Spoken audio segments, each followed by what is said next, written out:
یوں آصف اور نائلہ اور سعود اور سمیہ کی شادی ایک ساتھ انجام پائی۔ زندگی معمول پر آ گئی۔ سمیہ سعود کے ساتھ خوش تھی، باقی گھر والے بھی ٹھیک تھے، بس اسے یہ محسوس ہوتا تھا کہ تعلیم یافتہ ہونے کی وجہ سے اسے ایک الگ نظریے سے دیکھا جاتا تھا۔ ایک دن اس کی نند شائستہ آئی ہوئی تھی۔ انہوں نے باتوں کے دوران کہا، سمیہ، تمہارے شادی کے کپڑے بہت سادہ ہیں، زیادہ تر کاٹن کے ہیں، تم نے ریشمی اور بھاری ملبوسات نہیں بنوائے۔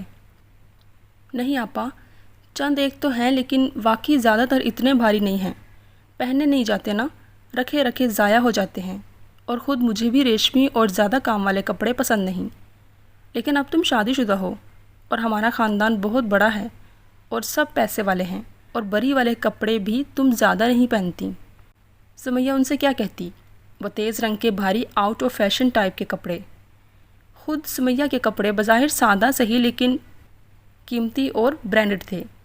آپا، ویسے کپڑے آج کل کم ہی پہنے جاتے ہیں، اس نے آہستہ سے کہا۔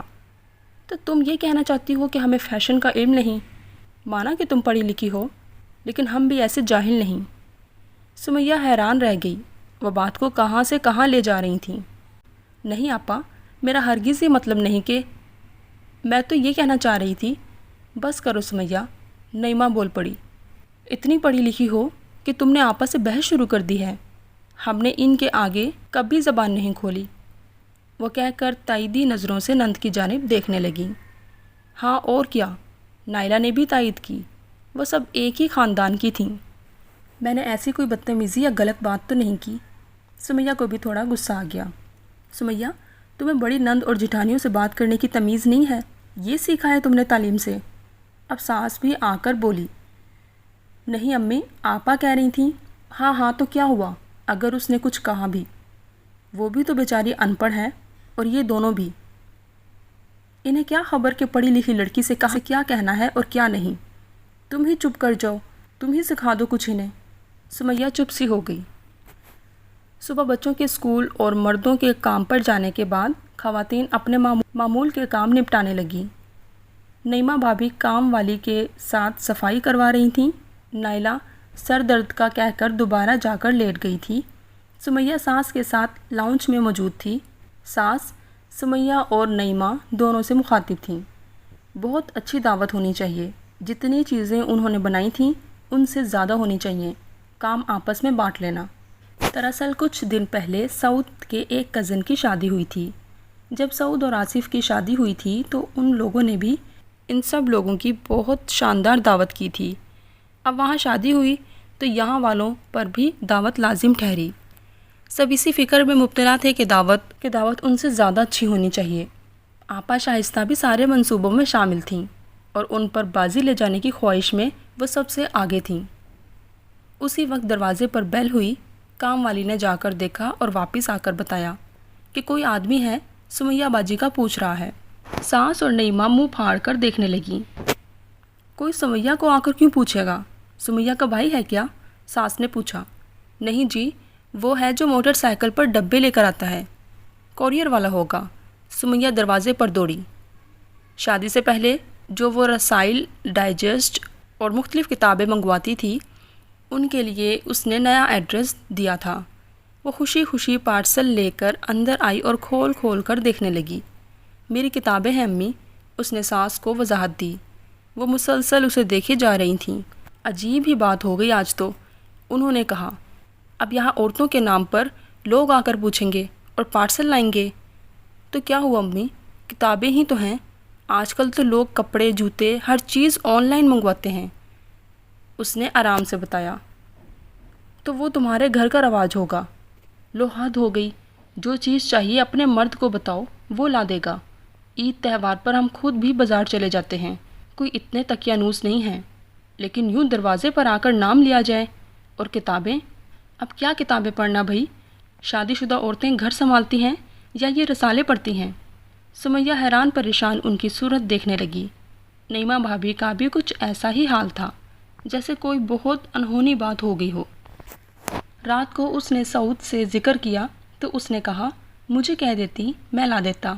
آن لائن آرڈر، وہ بھی اپنے نام سے کرنے کی کیا ضرورت تھی؟ اس سے کیا ہوتا ہے؟ کتابیں بھی نہ منگواؤں؟ کتابیں یا کچھ اور مجھ سے کہہ دیا ہوتا۔ یہاں ایسا ماحول نہیں ہے سمیہ، تم سمجھا کرو، پڑھی لکھی ہو۔ پڑھی لکھی؟ اس کے ماتھے پر سلوٹ پڑ گئی تھی۔ دعوت کی تیاری ہو رہی تھی۔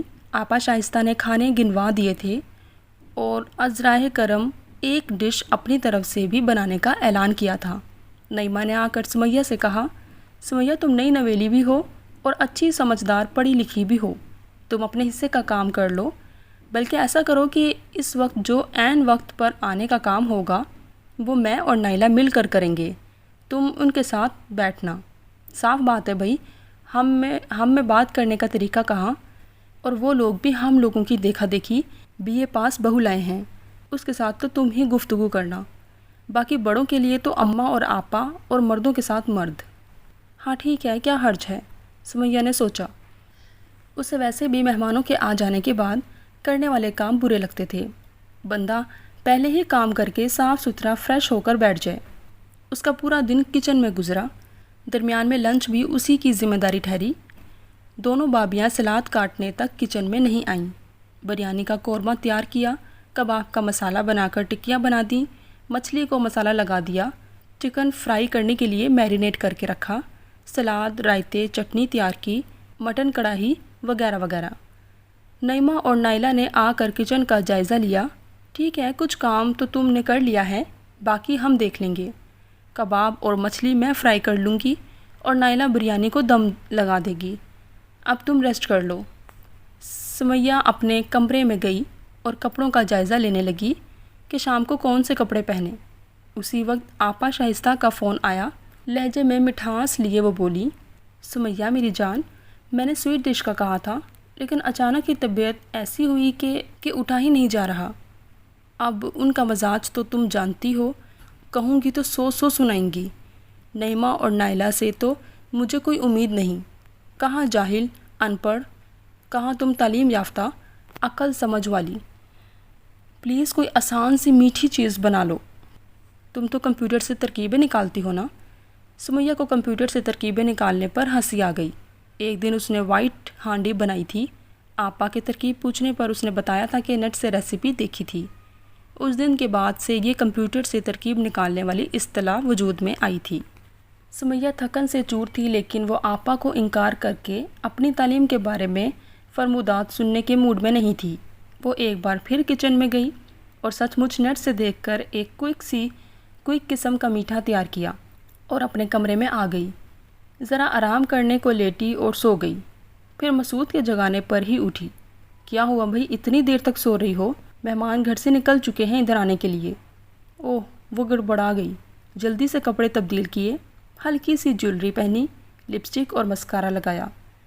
یہی وہ چیزیں اس کا کل میک اپ تھیں۔ بالوں میں جلدی جلدی برش پھیر کر وہ باہر آئی تو مہمان آ ہی چکے تھے۔ اس کی ساس نے اسے تنقیدی نظروں سے گھورا۔ وہ گھبرا کر سب سے ملنے لگی۔ دونوں بھابیاں کچن میں جا کر کھڑی ہو گئیں۔ گھر کی سیٹنگ ایسی تھی کہ جہاں مہمان بیٹھے تھے وہاں سامنے کچن کی بڑی سی کھڑکی تھی اور وہاں کا منظر بخوبی دکھائی دیتا تھا۔ اس نے چاہا کہ وہ جا کر اپنی بنائی ہوئی چیزوں کا جائزہ لے اور سرونگ میں مدد کرے، لیکن آپا نے اس سے کہا، تم بیٹھ کر نئی دلہن کو کمپنی دو، وہ دیکھ لیں گی۔ وہ وہیں بیٹھ گئی اور سب باتیں کرنے لگے۔ کچن سے اشتہا انگیز خوشبوئیں اور ہلکا ہلکا دھواں اٹھ رہا تھا۔ سمیہ کو ایک دم سے عجیب احساس ہوا۔ اس نے یہ منظر ایک مہمان کی نظر سے دیکھا۔ سمیہ سجی سنوری فریش مہمانوں کے ساتھ بیٹھی ہے اور باقی دو بہویں انہی صبح والے کپڑوں میں کچن میں کام کر رہی ہیں۔ حتیٰ کہ بڑی بھابھی تو کباب تلتے ہوئے بار بار کھڑکی سے ان کی طرف یوں دیکھ رہی تھیں جیسے یہاں آنے کو دل میں چل رہا ہو اور مجبور ہوں۔ نائلہ مچھلی تل رہی تھی، وہ ساری اس کی محنت تھی، لیکن اب یوں لگ رہا تھا کہ جیسے سارا کام ان لوگوں نے کیا ہو۔ کھانے کی بہت تعریف ہوئی۔ سمیہ نے سوچا کہ شاید کسی ایک ڈش پر اس کی ساس یا پھر نند اس کا نام لے لیں، لیکن امی نے کہا سب نے مل کر بنایا ہے۔ شائستہ، نعیمہ، نائلہ سب اپنے رویے اور حلیے سے بہت کام کا تاثر دیتی رہیں۔ مہمانوں کے جانے کے بعد نائلہ نے کہا، سمیہ تم تو یوں تیار ہوئیں جیسے ہم نے کہیں جانا تھا۔ سمیہ کو بہت عجیب لگا۔ کہ محض صاف کپڑے بدلنے اور لپسٹک لگانے سے وہ اتنا تیار ہو گئی؟ ہم تو سارا دن اتنا مصروف رہے، نعیمہ کہنے لگی۔ ہمیں تو ہوش ہی نہیں رہا۔ سمیہ اس کی مصروفیت پر غور کرتی رہ گئی۔ وہ پڑھی لکھی ہے، آپا نے کہا، تم لوگوں کی طرح نہیں کہ مہمانوں کے آگے سر جھاڑ منہ پھاڑ۔ شاید سویٹ ڈش کا اثر ابھی باقی تھا۔ ہاں تو ہمیں بھی بتا دیتی، ہمیں کیا پتہ۔ اف، سمیہ اتنی چڑی کہ رات کو اس نے سعود سے بھی اس بات کا ذکر کر دیا اور سارے دن کی کارگزاری سنائی۔ کوئی بات نہیں سمیہ، وہ دھیرے سے بولا، سب کو معلوم ہے کہ کام تم نے کیا تھا۔ وہ دونوں غیر تعلیم یافتہ ہیں، گھریلو تربیت بھی کچھ خاص نہیں، تو نمایاں ہونے کے لیے یہی کر سکتی تھیں۔ تم پڑھی لکھی ہو، اگنور کرو۔ وہ سعود کی طرف دیکھتی رہ گئی۔ آج تم لوگ شام کو تیار رہنا، ظہیر بھائی اور ان کی ساری فیملی عمرہ کر کے لوٹی ہے، مبارکباد دینے کے لیے جانا ہے۔ ان کی ساس نے تینوں کو مطلع کیا۔ مجھے تو لٹریچر فیسٹیول میں جانا ہے، سمیہ نے بے ساختہ کہا۔ یوں تو وہ خاصی فرما بردار قسم کی بہو تھی اور ان کے مزاج کو بھی کافی حد تک سمجھ گئی تھی، لیکن فیسٹیول کے لیے وہ اتنی بے تاب تھی کہ اپنی زبان نہ روک سکی۔ اس کی ساری دوستیں، بہن بھائی ابا کے ساتھ ہو آئے تھے۔ اس کی خواہش تھی کہ وہ بھی ابا کے ساتھ جاتی، لیکن سعود نے اس سے وعدہ کیا تھا کہ وہ اسے لے جائے گا، اور آج تو فیسٹیول کا آخری دن تھا۔ آج نہ جانے کا مطلب تھا پھر پورے سال کا انتظار، اس لیے وہ کہے بغیر نہ رہ سکی۔ ہیں کہاں؟ اس کی ساس نے تعجب سے پوچھا۔ لٹریچر فیسٹیول امی، ادبی میلہ؟ یہ کون سا میلہ ہے؟ اب تم میلوں ٹھیلوں میں گھومو گی؟ ویسا میلہ نہیں امی، سمیہ نے وضاحت دینا چاہی۔ ادبی میلہ مطلب یہاں ادیب آتے ہیں، مصنف، شاعر، کتابوں کے سٹال لگتے ہیں، کتابوں پر باتیں ہوتی ہیں، اور ہاں ہوتے ہوں گے، بھلے ہوں، لیکن ہمارا یہ طریقہ نہیں ہے کہ بہوئیں بیٹیاں میلوں میں گھومتی پھریں۔ کس چیز کی کمی ہے تمہیں یہاں؟ اچھا کھانا، اچھا پہننا، ٹی وی، اے سی، زیور، کپڑا، اور وہ جو تمہارے پاس ہے ہاتھ میں لے کر چلانے والا ٹیبلٹ۔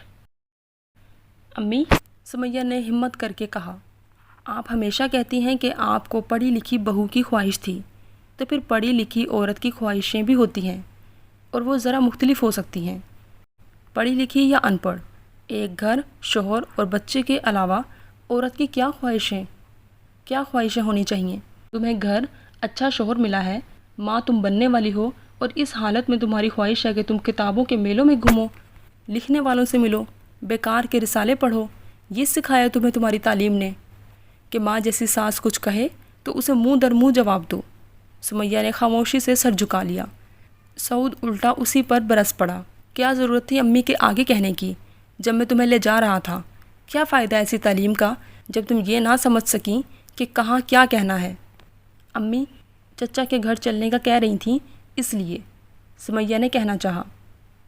کچھ اور کہہ دیتی، فیسٹیول کا کہنے کی کیا ضرورت تھی؟ سعود نے غصے سے کہا۔ لیکن اس میں کیا برائی ہے؟ سمیہ نے احتجاج کیا۔ ایک تو تمہاری یہ بات مجھے بہت بری لگتی ہے، بحث شروع کر دیتی ہو۔ خود مجھے عجیب لگ رہا تھا تمہیں فیسٹیول میں لے جانا، لیکن تمہاری خاطر برداشت کر لیا۔ امی کو بتا کر اوپر سے کہہ رہی ہو کہ کیا غلط کیا؟ تمہارا فرض ہے کہ اب اپنے گھر، شوہر اور آنے والے بچے پر دھیان دو۔ پڑھی لکھی ہو، تمہیں اتنا سمجھ نہیں آتا؟ ایسی ہی بیوی چاہیے تھی تو اپنے خاندان کی کسی لڑکی سے شادی کر لیتے۔